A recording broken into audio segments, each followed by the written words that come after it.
నెల్లూరు జిల్లా కోవూరు మండలంలోని ఇనమడుగు గ్రామంలో వెలసి ఉన్న శ్రీ కనకదుర్గాదేవి దేవస్థానంలో శ్రావణ శుక్రవారం సందర్భంగా అమ్మవారికి కోటి కుంకుమార్చన, వరలక్ష్మి వ్రతం, హోమాలు అత్యంత వైభవంగా నిర్వహించారు.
నా పేరు అరుణ, లేగుంటపాడు నుంచి వచ్చాము.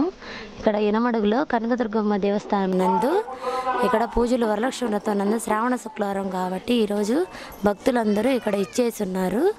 ఇక్కడ పూజలు బాగా జరుగుతున్నాయి. ఇక్కడ అందుకని శ్రావణ శుక్రవారం అందరం కలకలలాడుతూ అమ్మని బాగా కనకదుర్గ దేవస్థానం నందు ఉన్నాము. విశేషాన్ని గురించి చెప్పమని అడిగారు. మాది లేగుంటపాడు గ్రామం. నా పేరు బండి శ్రీహర్ రెడ్డి గారు. ఈ యొక్క ఇనమడుగు గ్రామంలో వెలసి ఉన్నటువంటి శ్రీ కనకదుర్గాదేవి గుడిలో ఇప్పటికి 20 రోజులు పైగా కోటి కుంకుమార్చన కార్యక్రమం జరుగుతుంది.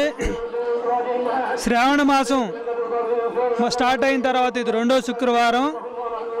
స్త్రీల యొక్క సౌభాగ్యం కొరకు చేసుకునేటటువంటి యొక్క వరలక్ష్మి వ్రతం చేస్తే ఏమిటంటే స్త్రీలకు సౌభాగ్యం కలుగుతుంది.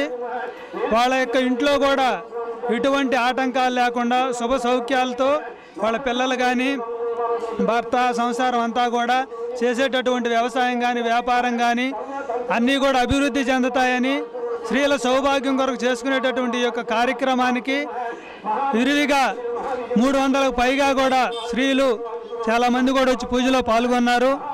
కోటి కుంకుమార్చన దీనికి కోటి కుంకుమార్చన ముందుగా వరలక్ష్మి వ్రతం కూడా చాలా వైభవంగా జరిగింది. ఈ యొక్క గ్రామానికి ఇక్కడికి విచ్చేసినటువంటి ప్రజలకు, ఇక్కడ సేవ చేసినటువంటి సేవకులకు, ప్రధానమైనటువంటి అర్చకులకు వీళ్ళందరికీ కూడా ఆయుర ఆరోగ్య ఐశ్వర్యాలు కలిగి కనకదుర్గాదేవి యొక్క కరుణా కటాక్ష వీక్షణాలతో అందరూ కూడా ప్రసాద వితరణ కూడా బ్రహ్మాండంగా జరుగుతుంది. ఇస్తరాకులు కొసాకేసి భోజనం పెట్టేటటువంటి కార్యక్రమం నేను ఎక్కడా కూడా చూడలేదు. అతి వైభవంగా ఇక్కడ బ్రహ్మాండంగా కార్యక్రమం జరుగుతుంది. ఇక్కడికి విచ్చేసిన వాళ్ళందరికీ కూడా వాళ్ళ యొక్క కుటుంబాలు సౌఖ్యంగా సుఖ సంతోషాలతో వర్ధిల్లుతారని